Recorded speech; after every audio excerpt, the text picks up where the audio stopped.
Okay, hello, welcome to our webinar today. So we're going to talk about our Medicine Foundation program that we run here at the UFP. So my name is Dr. Dani Diaper. I'll be presenting the webinar today. I'm going to show you a short video in a moment that introduces our course. And I should let you know also that this webinar is being recorded, so you'll be sent a copy after the presentation, and it's also available then on our social media channels, so you can share that with friends if you found it useful today. If you've got any questions throughout the webinar, then just click on the chat icon and type any questions in there, so we'll be able to view those questions, and we can answer any questions at the end of the webinar. Okay. So I'm just going to play a quick video for you now.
Whoop, let's not start that again.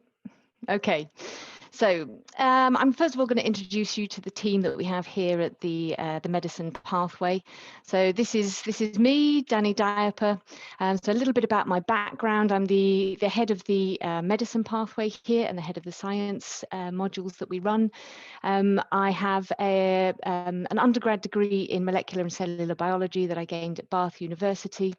Then I went on to get a master's in neuroscience at King's College, and while I was there they offered me a PhD place. So that was studying the molecular mechanisms of motor neuron disease and also certain types of dementia. So following my work and research in that area, I was invited to speak at conferences and present my findings, and during that time I've also interviewed and supervised various different students. And along with that, I've got several years experience teaching here at the UFP. So my specialist area is biology, and I'm also joined by Dr. Peter Kim. So he leads the chemistry modules.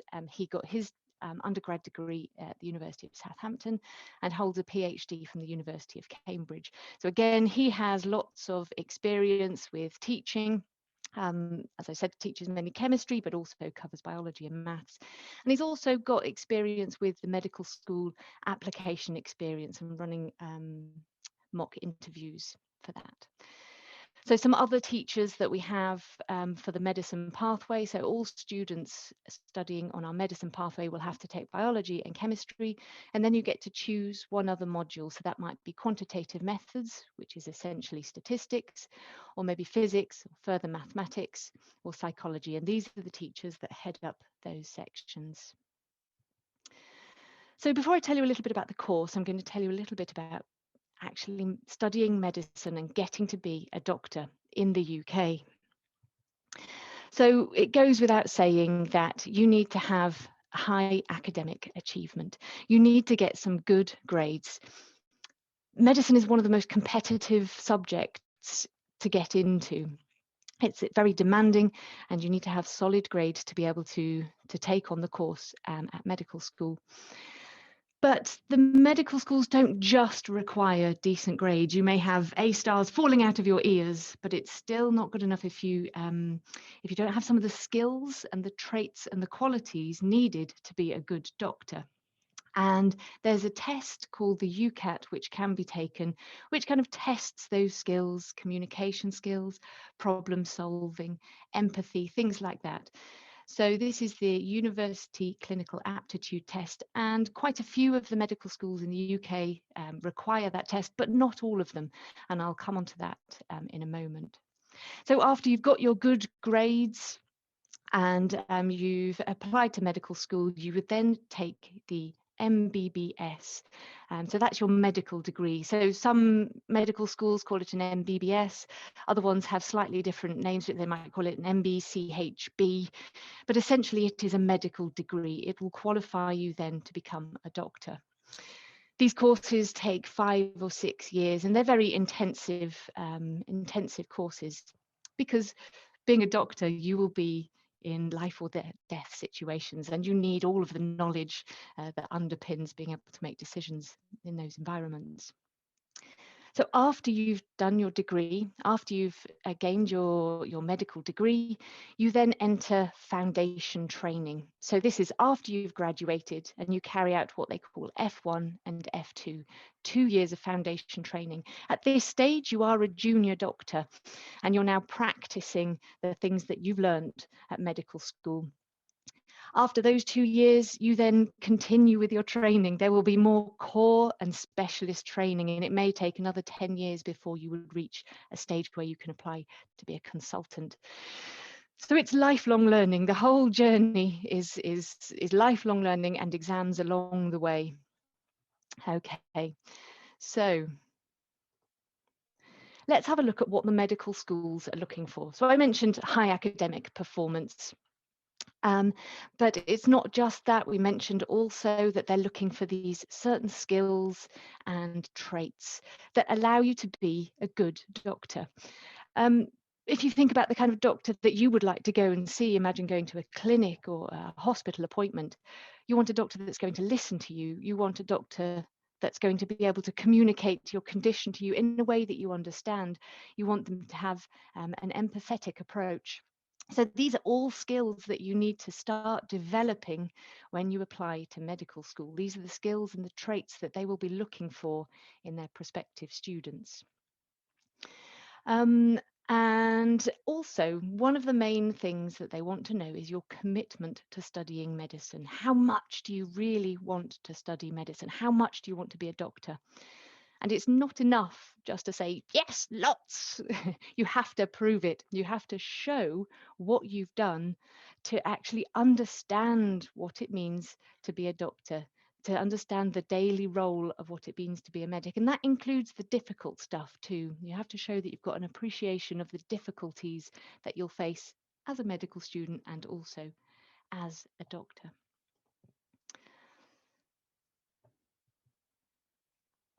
So let's have a look at our medicine pathway. Okay, so the medicine pathway runs at the UFP. So the UFP is the University Foundation Programme. So this course has been running for many moons now. It was established in 1989. And in that time, we have seen hundreds of students come through our doors, and we've placed them at some of the best universities in the UK. So we're recognised by over 90 universities throughout the UK, and a good majority of our students have gone to the Russell Group universities. So you may have heard of those. They're kind of world-class institutes that generally quite research led. So there's a lot of research being taken place at these universities.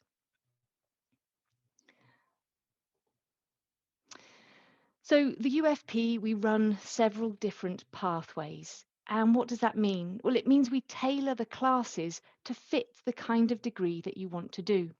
So if you are more interested in architecture, art and design, we can tailor your classes for that. Likewise for engineering, computing, and now recently for medicine. So by studying on our medicine pathway, you have access to the following medical schools. We have links with these following places, and they accept the UFP Medicine Pathway qualification. So Brunel University, this is a medical school. It's based in London. It's a new medical school as well, so all the facilities are nice and shiny, brand new. And their learning method is what we call team-based learning. So that requires a little bit of pre-study. You may have to do a little bit of reading first or a little bit of research, and then you come together in small teams and you learn the syllabus through your pre-study and through discussions with your teammates. So it's not very lecture-based and is more tutorial and team working. Now, they don't need the Ucat test for this university. I say that they're changing their policy for next year. You don't need a Ucat score to apply to Brunel, but if you do have one, they will prioritize you in the interview. So you'll kind of skip the queue and you'll jump up in the queue for getting interviews. So there could be a benefit to sitting the Ucat there. But like I said, you don't absolutely need it. At the moment, Brunel only accept international students. They're hoping to accept home students, UK students in the coming years, but at the moment it's only international students. They have around 100 places at the moment. And for the medicine pathway students, they are looking for the grades A, B in the major modules. I'll explain what they are in a moment. And they're looking for IELTS 7. So IELTS is the English qualification, and they're looking for level 7. We also work with the University of Central Lancashire, or UCLan as we call them. Again, this is a 5-year MBBS. And they use a problem-based learning method for teaching. So this is where there's kind of lectures and tutorials, and they will look at case studies and build on the syllabus that way. Again, they don't need a Ucat score to apply there, and have a large number of student places available. And they also accept the same grades for their course, an AAB and IELTS of 7. So we also work with Queen Mary. So we work specifically with their Malta campus. So Queen Mary University of London, they have a campus in Malta. So Malta is a small island, it's near Italy. And they deliver exactly the same curriculum as the London campus. So it's the same curriculum, the same course, even the same certificate at the end that simply states Queen Mary University of London. They've got this problem-based spiral curriculum, which means that you keep revisiting information that you've learned and you build on it each time. They do require a Ucat score, and they ask students that they've scored at least 2291. So we've got some current students on our who are studying at the moment with us on our medicine pathway, and they have been offered a place at Queen Mary Malta campus, and as yet they don't have a Ucat score. So they've been offered a place. They need to achieve the AAB on the UFP, and Queen Mary has said that they can sit their Ucat test in this summer. So as long as they gain this score before the day that the medical school starts in September, then that is fine. So they also require the AAB and IELTS of 7. And then we have RCSI, or the Royal College of Surgeons in Ireland. So they're based in Dublin in Ireland, so that's to the west of the UK. And they've got Europe's largest clinical simulation facilities. So they've got lots of facilities there. They're also a really internationally focused place to study. I think they've got 220 places for international students on their course. Again, no Ucat is required for the Royal College of Surgeons in Ireland. Their grading is slightly different. They require an ABB from our students. That's for the 5-year course that they run. They actually also run a 6-year course where they require BBB and a slightly lower IELTS score of 6.5. Okay, so our medicine pathway, how do we help you get to these medical schools? So we are a 1-year foundation course. Our course is an A-level equivalent, okay? So it's considered to be the same standard as A-levels. And you can start our course either in the September, and that runs through until June, or you can start in January, and that runs through until August. So both of those, the intake 1 in September or the intake 2 in January, allow you to start medical school the very next academic year. So even though we're an A-level equivalent, A-levels taking 2 years, we're a much faster route then to medical school. So you can study this course at our London campus, we're in the city, or at our Bath campus. And the course is split into 3 terms. So we have, in term 1, we have our minor modules, and in terms 2 and 3, you move on to the major modules. So let's have a look at those in a bit more detail. So the minor modules, what are they? Core mathematics. We need to make sure that you are numerate, that you know what you're doing with numbers, and that you have IT skills. So that is essentially learning Word, PowerPoint presentations, using an Excel document. And we'll also work on your communication skills or your IELTS score. So if you don't have an IELTS of 7 or whatever is needed for the place that you want to apply to, then we will help you work on that and get you up to the level that you need. For our medicine students, we also run an introductory biology course and chemistry course, and this is really to make sure that you come up to the level needed to then study the major modules. This gives you your core foundation. So we find that there are some students who maybe haven't studied biology or chemistry for a couple of years, and this is kind of a recap, just recapping what they have learned. And then specifically for the medicine students, we have a module where we focus on understanding what medicine is, what is the role of the doctor in society, how about the doctor-patient relationship. So we focus on understanding the daily life of the medic, and also we look a lot at actually applying for medical school, so the application process, and then also the interview preparation, getting ready for the time when you get those interview offers coming in. So this all takes place in term 1. So that will be the first 3 months or so. And then you move on to the major modules. So all students will take chemistry and they will all take biology. As I said, these are taught to A-level standard. So as well as those 2 modules, all students will then get to choose one other module, and you can choose from further maths, psychology, physics, or quantitative methods, which is statistics, as I mentioned before. Whoop.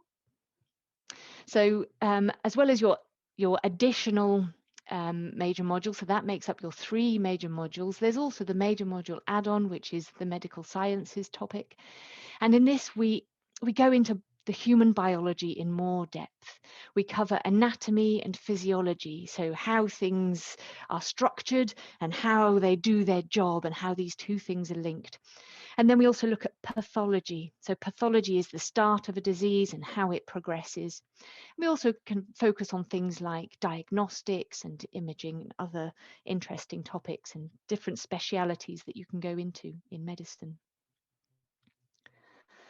So I just want to touch a little bit more on the things that we cover in the minor module in term 1, and that actually also runs along term 2 and 3 as well, depending on when the interviews come in.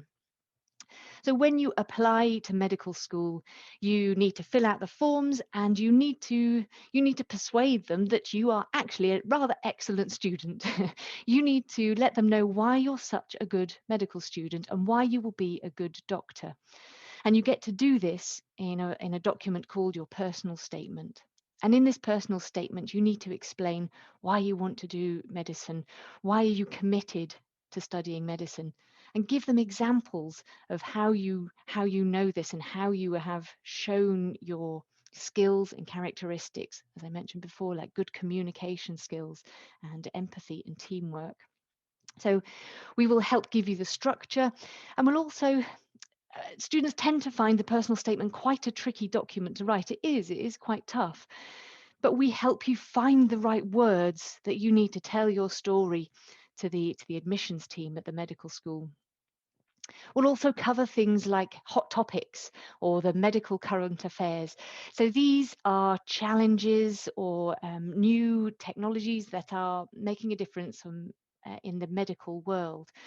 And a lot of them relate also to the NHS. So you need to understand the NHS. The NHS is the National Health Service.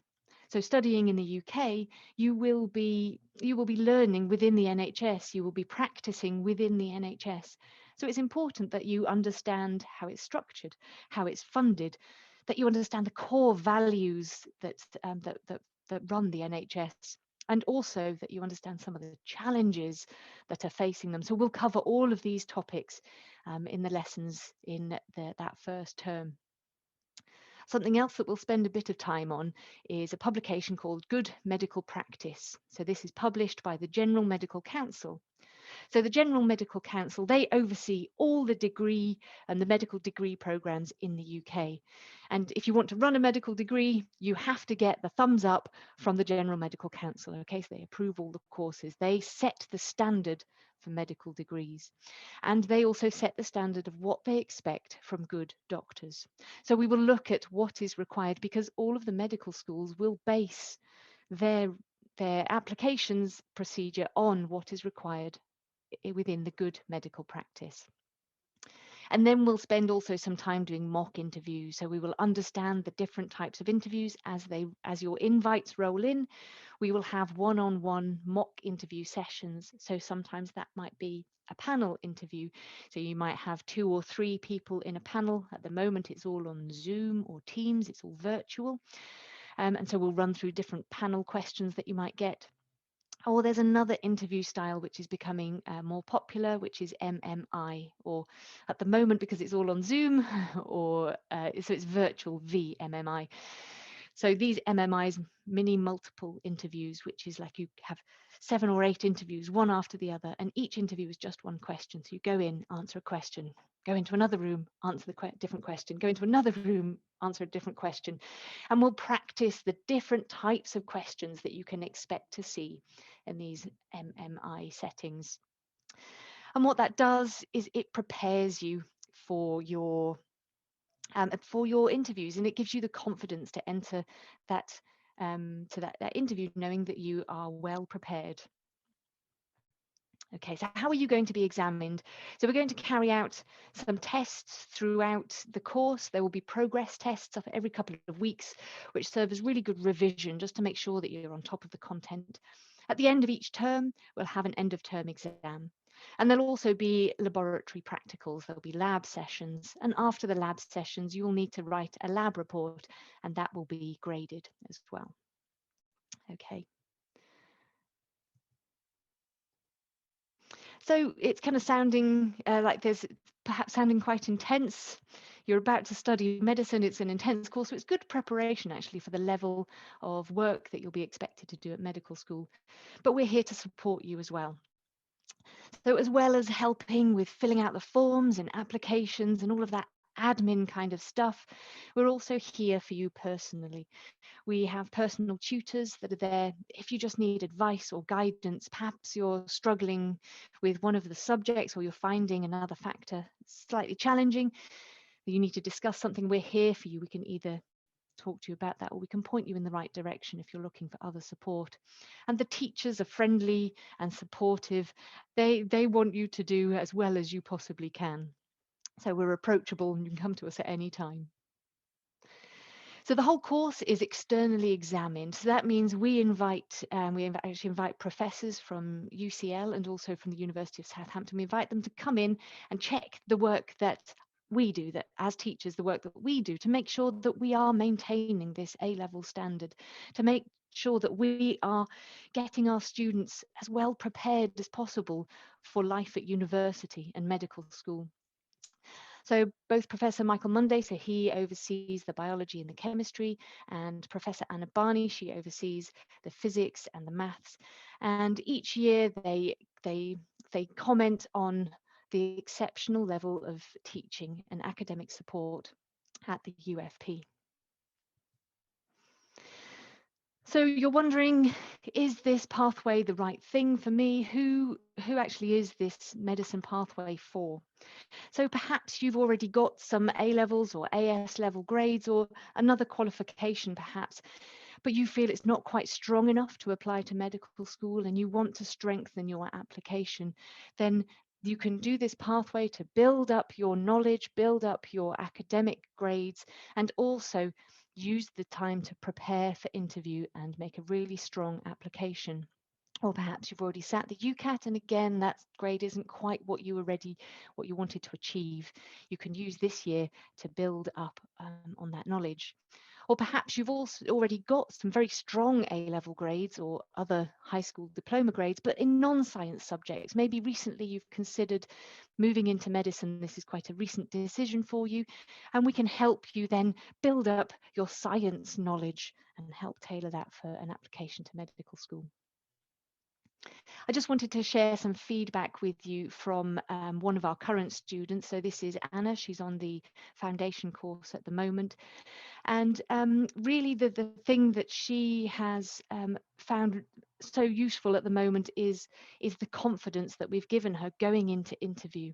So as I mentioned, we have mock interviews, we have a lot of one-on-one sessions. You can always come and chat to us if you're concerned about anything.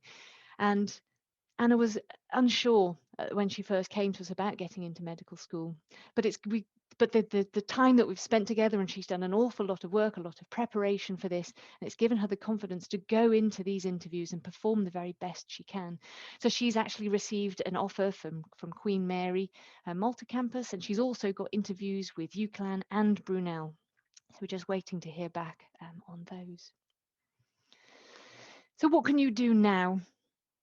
What are the very next steps that you can take? There's something that you can do the moment you leave this webinar. There's things that you can do to start preparing for your steps towards going to medical school. And some of the most important things are work experience. Now, this doesn't have to be in a hospital or in a clinic, because honestly, not everyone has that access. And especially this last year, that's been pretty much impossible to get into those kind of settings. But there are still things you can do. There's virtual work experience. There are online courses. I know that the Brighton and Sussex Medical School are running an online work experience module, which you can complete. You could also do some kind of volunteering, either with organised charities such as Age UK. You could offer to have telephone conversations with lonely elderly people. Or even that might just be doing some shopping or picking up medication for vulnerable neighbours who need some help. Any kind of volunteering where you're getting a chance to develop these skills, good communication skills and empathy. And write a diary, keep a journal, not necessarily with people's names, and you want to make sure that you are honouring confidentiality agreements, but more about what you've learned about the setting and about the situation. Do some research as well. That's the other thing I could really recommend. By that I mean do some reading, do some listening. So read some books. There's loads of books written by medics. Some of them are very funny, like This Is Going to Hurt. Others are more serious, like Do No Harm. I think I might try and post a list of these recommended reading on our social media. So have a look for those books that I recommend that you read. Also, the British Medical Journal, the BMJ here. Visit their website. They've got lots of free articles about current affairs or latest innovations in medicine or new treatments, breakthroughs in certain diseases. It'll all be good research and good preparation for your interview, because this kind of knowledge is stuff that you can use at your interview. Listen to some podcasts and speak to medical students. If you can, there are lots of online forums. And start to do a little bit of research about the Ucat. So go visit the Ucat website because you can start doing preparation for that early.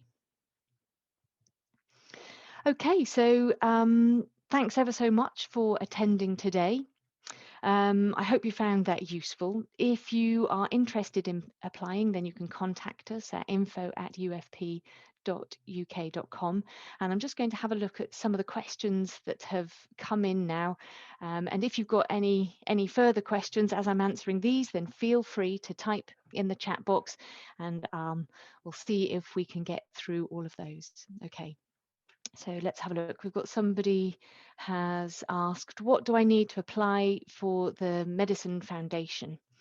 Okay, so to apply to us, we've mentioned that you need a strong academic background. Okay, so we're looking for an A in chemistry, B in biology, B in math. So some strong grades there. So that's either GCSE or the equivalent in your high school diploma. We also require IELTS of 6.5. So the reason why we want strong English is because then you will really understand the lessons and you will be able to follow along the the, the guidance that we give for interview preparation. So another question has come in, say, asking, how many subjects should I study on UFP in medicine? So for the medicine pathway, you will study 3 main subjects. You will do biology, chemistry, and another topic. So that might be maths or psychology or quantitative methods. And then as well as those, you will do the medical sciences. So that's where we cover anatomy, physiology, and pathology, those kind of things. So chemistry, biology, and one other, and there's a list that you can choose from. So you might want to choose and maths, further maths, or you might want to choose quantitative methods, or physics, or psychology.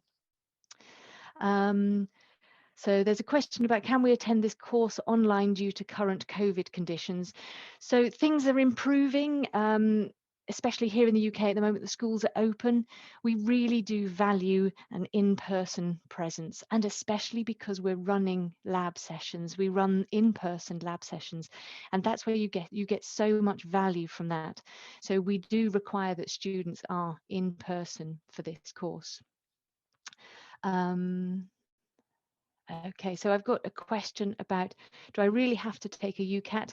No, not necessarily. So I mentioned that there are some medical schools that you can apply to without a Ucat score. So if you've had to go at that and it really is it's a very challenging test, then you can apply to some of the universities and they accept our course. They accept the University Foundation Medicine Pathway, and without a Ucat score, you don't need to take to take the Ucat for some of those universities. So this is another question. Where can students work after they get the medical degree in one of the UK universities? In what countries?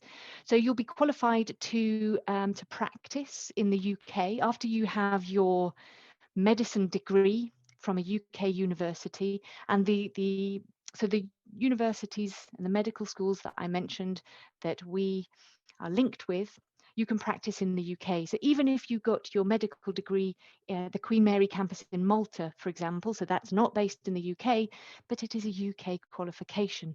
So you will be qualified to practice as a doctor in the UK. The qualification that you get from the Royal College of Surgeons is slightly different. You'll be qualified to practice in the US, for example. You'll need to take a conversion exam to be able to practice in the UK.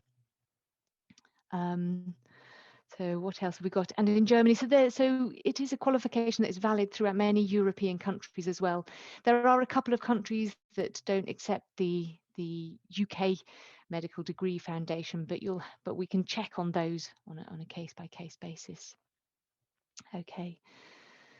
So does Imperial College accept this course? Not at present, no. It's the medical schools that I mentioned, so Brunel, which is based in London, Ucat, which is north of England, and the Queen Mary course, which is the same syllabus, same course as their London campus, it's just based in Malta, and the Royal College of Surgeons. We're working to increase the progression options for all of our students. Let's have a look.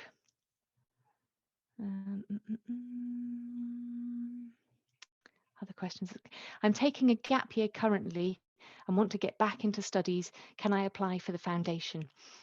So that is fine. It's perfectly okay to take a gap year, and you can apply to us after you've taken a gap year. And actually, sometimes you get quite a lot of value out of doing a gap year, especially if you've spent some time volunteering or helping in other kinds of projects, because that can look really good on your personal statement.